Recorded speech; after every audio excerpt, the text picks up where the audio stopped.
नमस्कार मित्रों आज क्योंकि हम लोगों का जो वास्ता है वो रोज़ किताबों की दुनिया से पढ़ता है। किताबों को हम ज्ञान का एक स्रोत मानते हैं कि यहाँ से हमें ज्ञान मिलता है, कुछ दिशा मिलती है। तो आज किताबों के बारे में बात कर लेते हैं। किताबों का स्वरूप बिल्कुल बदल चुका है मित्रों। और पहले प्रिंटेड बुक्स थीं और प्रिंटेड के बाद जब वो मुद्रित जो पुस्तकें थी वो शायद आने वाले समय में आपके सामने उपलब्ध ना हो पाएँ, इस बात की आशंका व्यक्त की जा रही है। इस वक्त पुस्तकों का बाज़ार अब दोबारा कोरोना के प्रभाव से मुक्त होने के बाद कुछ बहाल हो गया है। मुद्रित पुस्तकें अब भी आ रही हैं, लेकिन हम थोड़ा सा इसका इतिहास क्यों नहीं देख लेते। अब पहले हमारे देश में सबसे पहले मुद्रित जो पुस्तकें हैं वो कब से आईं, ये भी एक बड़ा दिलचस्प मामला है। कुछ ऐसी सामग्री है जो आपस में हमें बांट लेनी चाहिए। मित्रों, हमारे देश में सबसे बड़ी एक विचित्र बात यह है कि हमारे देश में जो पहली जो मुद्रित प्रिंटेड जो बुक आई थी वो हिंदी की नहीं थी। अब ये बड़ी अजीब बात लगती है। सबसे पहली पुस्तक जो थी वो तमिल भाषा में थी जो छपकर आई थी, और तमिल भाषा में ये पुस्तक छपी थी 1578 ईस्वी में।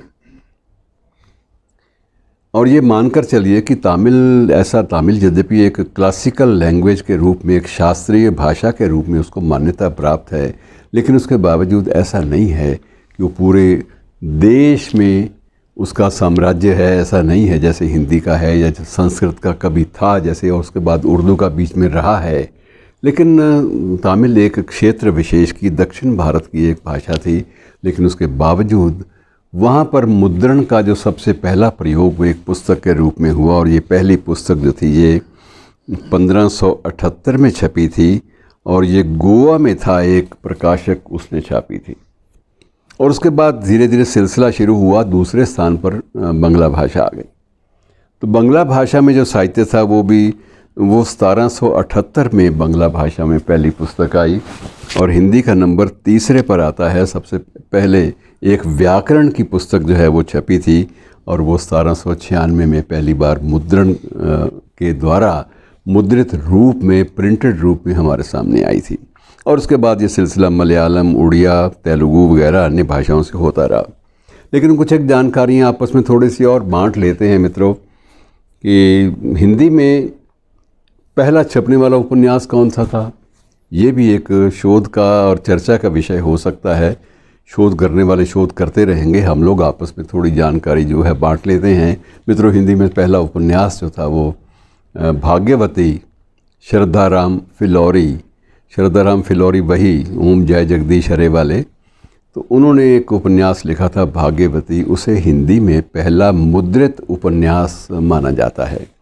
यद्यपि दावेदारी जो है, एक उन दिनों में एक और भी उपन्यास आया था श्रीनिवास गुरु का, और श्रीनिवास गुरु ही थे मेरे ख्याल में। लाला श्रीनिवास गुरु नहीं थे, लाला श्रीनिवास।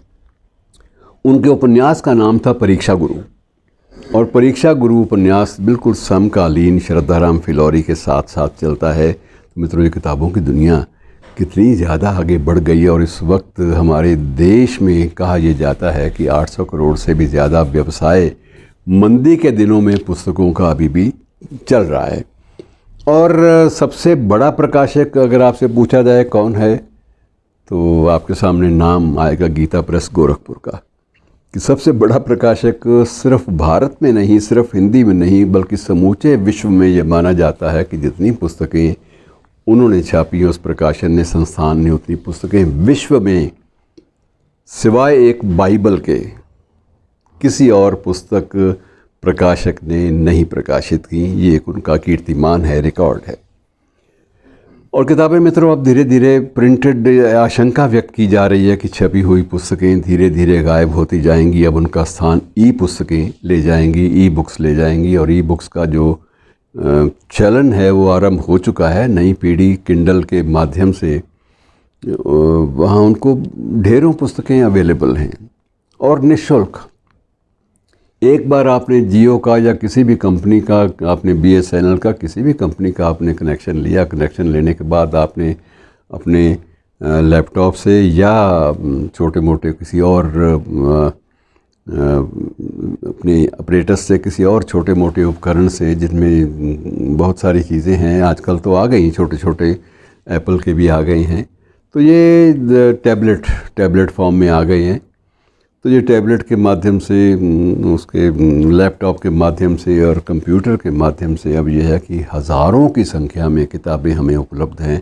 विश्व की आप किसी भी पुस्तक का, दुर्लभ पुस्तक का नाम लीजिए, अगर वो पुस्तक कहीं भी प्रिंट में रही है तो आपको किंडल पर जाकर मिल जाएगी, या किसी भी लैपटॉप पर जाकर आप उसके दर्शन कर सकते हैं, उसको पढ़ सकते हैं आराम से, और पढ़ने की सुविधा। लेकिन मित्रों, ई बुक्स का चलन जो है, इस बारे में जब भी बात करेंगे तो हमें गुलजार की याद आएगी।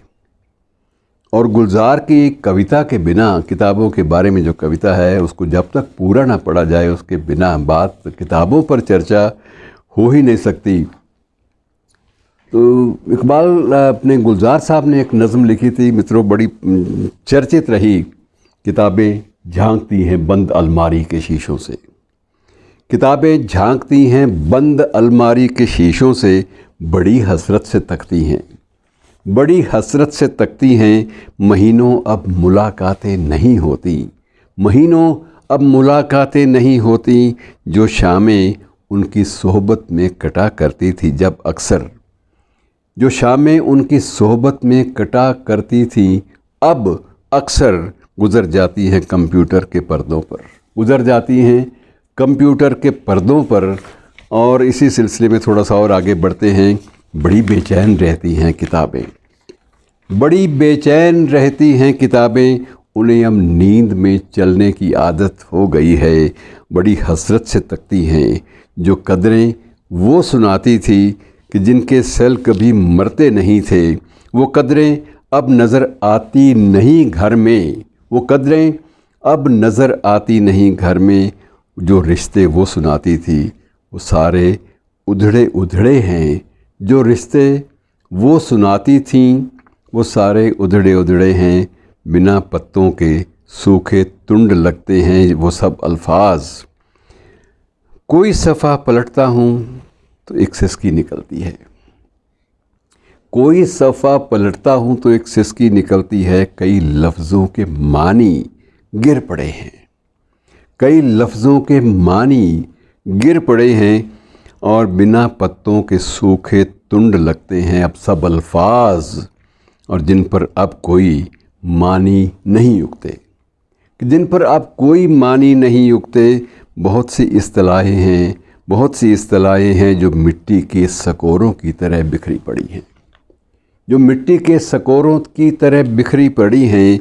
गिलासों ने उन्हें मतरूक कर डाला, ज़बां पर जायका आता था जो सफ़े पलटने का, ज़बां पर जायका आता था जो सफ़े पलटने का।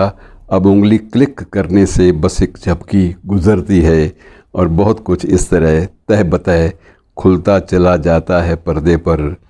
किताबों से जो ज़ाती राब्ता, किताबों से जो ज़ाती राब्ता था कट गया है, किताबों से जो ज़ाती रास्ता था कट गया है। कभी सीने पे रख के लेट जाते थे, कभी सीने पे रख के लेट जाते थे, कभी गोदी में लेते थे, कभी घुटनों को अपनी रहल की सूरत बनाकर नीम सजदे में पढ़ा करते थे।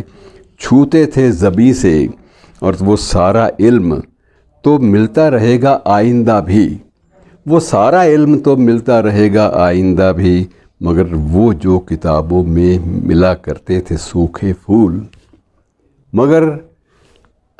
मगर वो जो किताबों में मिला करते थे सूखे फूल, और महके हुए रुक्के, और महके हुए रुक्के किताबें मांगने गिरने उठाने के बहाने रिश्ते बनते थे, किताबें मांगने गिरने उठाने के बहाने रिश्ते बनते थे। उनका क्या होगा वो शायद अब नहीं होंगे।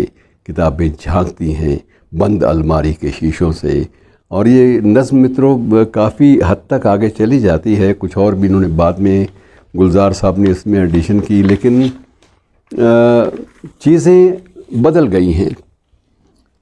जब वो शब्दों के अर्थ बदलने की बात भी करते हैं तो शब्दों के अर्थ जब बदले हैं तो परिवेश पूरा का पूरा बदला है। मौसम सिर्फ नहीं बदला बल्कि हालात ही बदल गए हैं। अब आप उस तरह की ज़िंदगी जी नहीं सकते जैसी उस वक्त आप जी सकते थे। और गुलजार को स्वयं देख लीजिए, उनमें विविधता कितनी थी। शायद आपको पता नहीं होगा, उन्होंने बहुत सारी मारवाड़ी फिल्मों के भी संवाद लिखे। कहाँ पंजाब का बेटा और असली नाम संपूर्ण सिंह कालड़ा।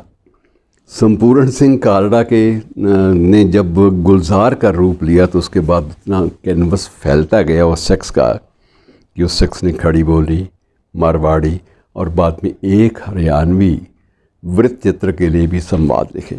जब एक इसका जिक्र अभी हरियाणवी लोगों ने भी नहीं किया, इस बात पे आश्चर्य होता है, लेकिन बहुत सारी भाषाओं पर उनकी जो पकड़ है, विशेष रूप से ब्रज भाषा पर, मोरा गोरा रंग लई ले मुझे शाम रंग दई दे, तो ऐसे कई गीत हैं जो ब्रज भाषा में भी उन्होंने रचे और उस ब्रज भाषा की कल्चर में रचे।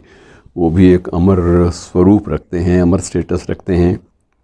और उन्हें उनका एक गीत था जय हो, बड़ा इतना लोकप्रिय हुआ था कि उस पर ग्रैमी पुरस्कार भी मिला और पद्मश्री, पद्म भूषण, पद्म विभूषण तो पहले से वो पा चुके हैं।